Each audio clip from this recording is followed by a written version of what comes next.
আজকে আমরা ঘুরতে যাব এমন একটি বৌদ্ধ মন্দিরে যেখানে এই মানুষগুলোকে মৃত্যুর পরও তাদের দেহটা সংরক্ষণ করা হয়েছে।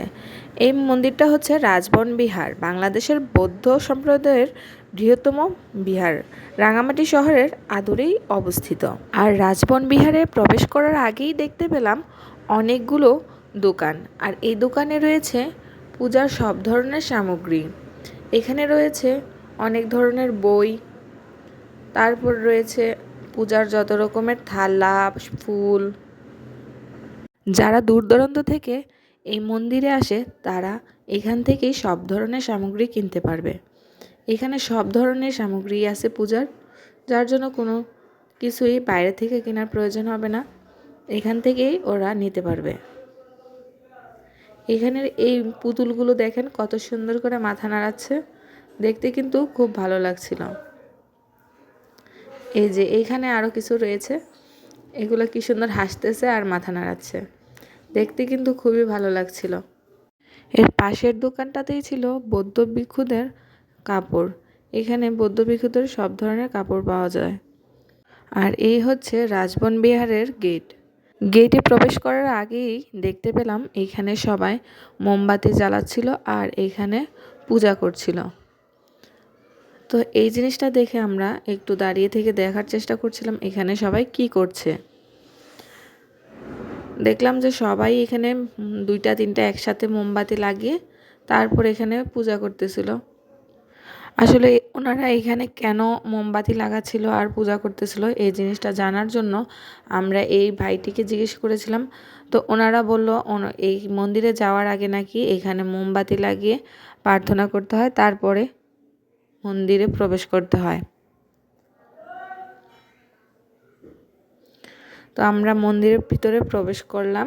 1977 সালে বনভান্তে লাঙ্গুটে এলাকা থেকে স্থায়ীভাবে বসবাসের জন্য রাঙামাটি আসেন। বনভান্তা এবং তার শিষ্যদের বসবাসের জন্য উক্ত কুল এই বিহারটি নির্মাণ করে দেন চাকমা রাজা দেবাশিস রায়ের তত্ত্বাবধানে রাজবন বিহার রক্ষণাবেক্ষণের পূর্ণাঙ্গ কমিটি গঠিত হয়। প্রতি বছর পূর্ণিমা তিথিতে রাজবন বিহারে বৌদ্ধ ভিক্ষুদের কঠিন শিবির দান অনুষ্ঠিত হয়। রাজবন বিহার হল বাংলাদেশের অন্যতম বৌদ্ধ তীর্থস্থান। রাঙামাটি শহরের প্রাণকেন্দ্রে বিহারটি অবস্থিত হলেও শহরের যান্ত্রিক কোলাহল এখানে অনুপস্থিত। কাকচক্ষু জলে ঘেরা কাপ্তাই হ্রদ আর সবুজ বননীয় ছায়ায় অবস্থিত রাজবন বিহার রাঙামাটির রিজার্ভ বাজার লঞ্চঘাট থেকে জলপথে এবং স্টিমারের পার্শ্ববর্তী সড়ক পথে 5 মিনিটের এই বিহারে পৌঁছানো যায়। পর্যটকদের বিহার চত্বরে মাথায় টুপি, বোরখা কিংবা ঘোমটা এবং পায়ের স্যান্ডেল, জুতা ইত্যাদি পরে প্রবেশ নিষেধ। আর এই রাজবন বিহারটি খুবই সুন্দর এবং নিরিবিলি একটি পরিবেশ ছিল।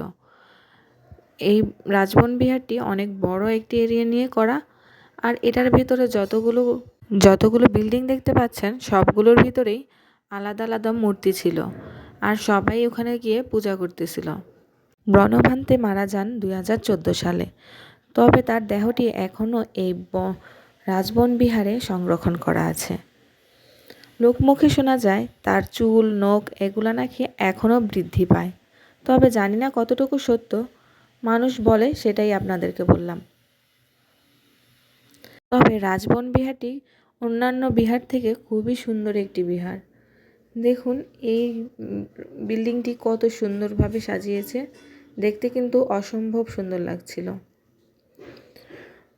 তো এই হচ্ছে বনভান্তের প্রতিমূর্তি, আর এই হচ্ছে তার দেহ, যেটা 2014 সাল থেকে এখনও সংরক্ষণ করা আছে।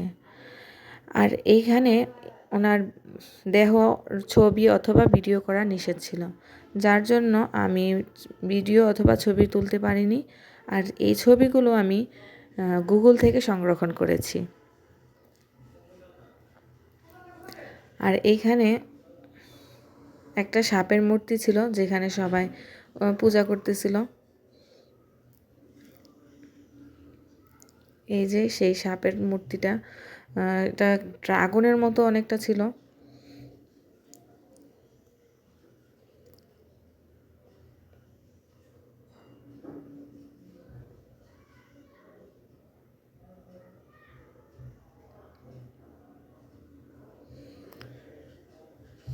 এখানে ছিল একটা বড় ঘন্টা, যেখানে সবাই ছবি ওঠাচ্ছিল।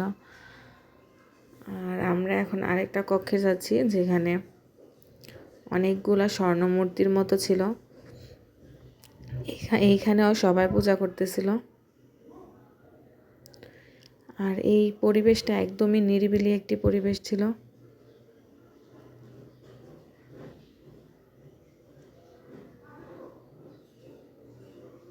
আর বনভ্রান্তের দেহটি কিন্তু এই বড় সাদা বিল্ডিংয়েই সংরক্ষণ করা আছে।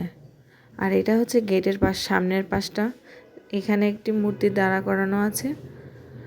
আর লাইটিং, সন্ধ্যা হলে যখন লাইটিং করা হয়, লাইটগুলো জ্বলে, খুবই সুন্দর লাগে।